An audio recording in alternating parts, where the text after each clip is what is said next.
What's up everyone? Welcome back to another video. If you're new to the channel, my name is Chris. I'm a father and I'm a filmmaker, and this channel is dedicated to both of those things. In my time as a filmmaker, I've had the opportunity to travel a fair amount internationally. So the question I get from people sometimes is, how do I prepare from a gear standpoint for that travel? Maybe it's in a third world context, so the power may not be readily available, and the infrastructure may not be there to get from A to B, or there may be issues with sound, and how do I deal with all that?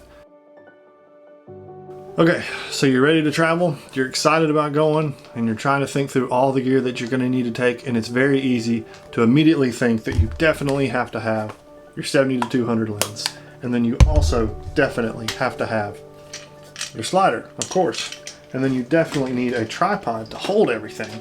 So this is naturally the one that you're going to go with.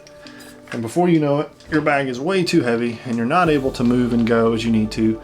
And as a result, your footage suffers and you're not able to get all the things that you want to get while you're there in whatever country you happen to be traveling to.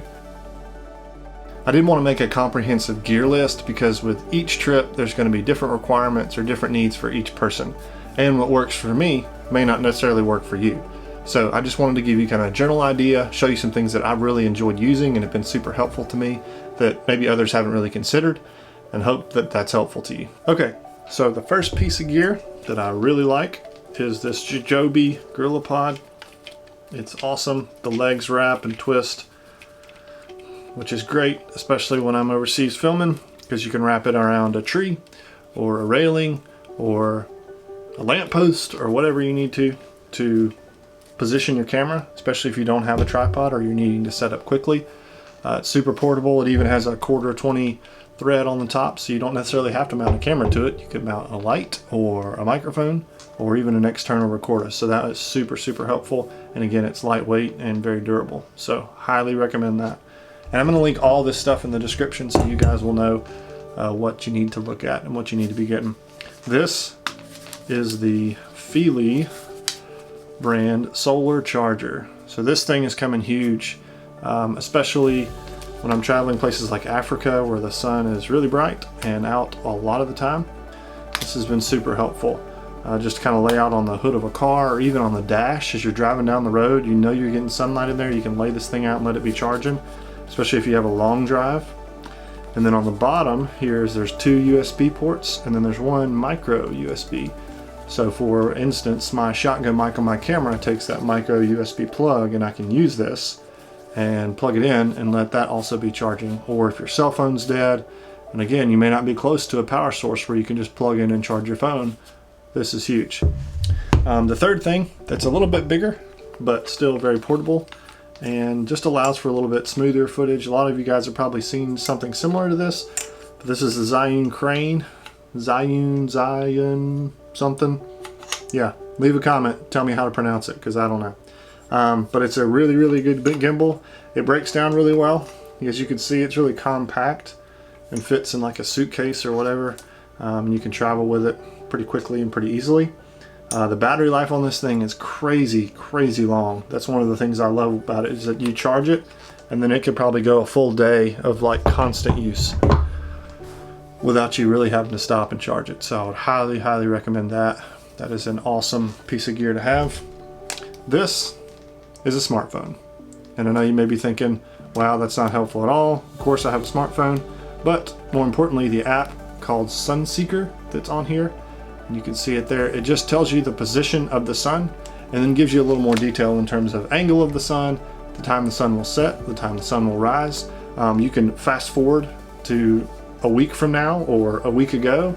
Any location in the world it'll work. So when I'm in a place where I don't even have access to a light and my only light source is the sun, that's huge, because then I can position my interview subject in a certain way and I'll know where the sun will be, so that I can then use that to my advantage and not just walking outside and just trying to figure it out on the fly. I know exactly where it's going to be. Or if I'm in a structure, I can know what window I need to stand next to because I know the sun will be coming through that window.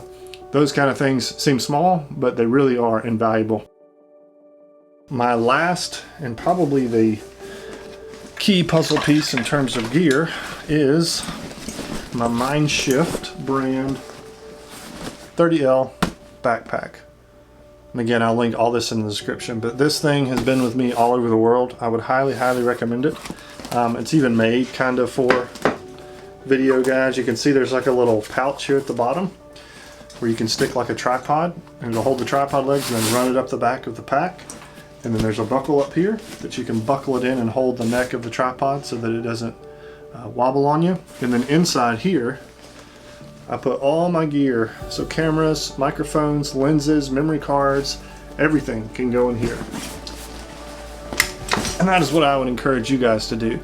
With this bag, you really won't have any trouble with having to check it. It won't be too big. It will fit in the overhead bin, and it'll allow you to, again, stay flexible.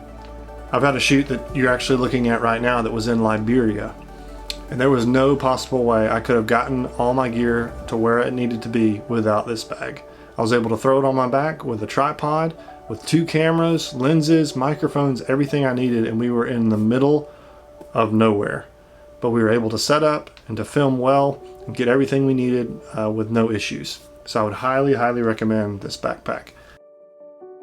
Know that my #1 motivation for staying flexible is, again, not so I can get the perfect shot or the most cinematic images, but I want to be able to connect with the people that I'm filming with and understand where they're coming from and understand or learn about their story. So I want to show you guys a picture. This lady was 108 years old. Learning her story and learning about all her experiences was an amazing opportunity that I wouldn't trade for anything. But if I'd had all this gear and showed up at her house with all this stuff, it could have been a bit overwhelming. I would have been distracted and would have missed the opportunity to just talk to her and get to know her. Just having that ability to connect with someone is huge, and staying flexible and staying small from a gear perspective enables you to do that.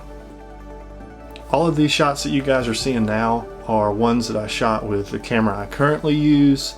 They weren't shot with an inordinate amount of gear. They were shot quickly and simply, but was able to pull off some really great looks, and overall was really happy with the outcome. Okay guys, thanks for watching. Please don't forget to subscribe, give the video a like, leave something in the comments if you have something that you've used in international travel and filming that's helped you remain flexible and free and being able to move around quickly. I'd love to know about that. Thank you guys so much for watching, and I'll see you next time.